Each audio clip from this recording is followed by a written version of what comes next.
面对全台欠水危机，淡市选定3月2日世界水资源日这天，特别举办省水说明会。根据水利局长表示，对去年11月到今年3月统计，配合工业用水大户的省水7%，加非工业用水减少供水的10%，省水量已经达到500万吨等具体作为，嘛希望唤起民众做伙共度难关。我们公共用府有30座，这目前呢大概已经有暂停的一个相关使用，还有我们的洗街浇灌，但目前的回收水也使用提供了35万吨，还有从我们的那个旗山溪从这边到南化水库的这约引水的部分，大概也引了1.24亿吨的用水，还有在我们的公用户跟非公用户的这个节水的部分，目前大概也节水了500万吨。还有19口的抗岸水井有3万吨，那市府也临时提供了，也备妥了相关的一个临时供水站有266站及相关的送水车56部。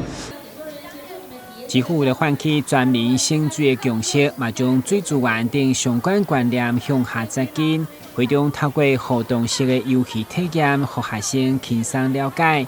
市长嘛专工到场，都来宣示省水抵抗旱灾决心，嘛甲学生做伙来体验游戏。并且以有种简单的方式，让学生了解安怎做才袂浪费水，包括将水龙头改成省水的标准以后的差别，甚至了解欠雨水的再生利用。请问一下，台南市每天用水多少万吨？刚刚有注意听的，来。94。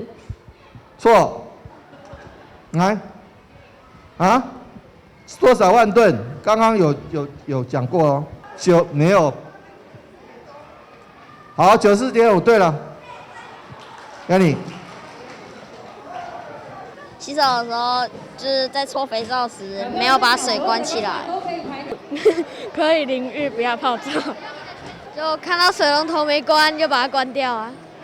伫水情持续无乐观的状况，大家建议加强管控用水的量，和淡市的民生甲产业用水拢会当稳定。但新闻管制何秋芳采访报道。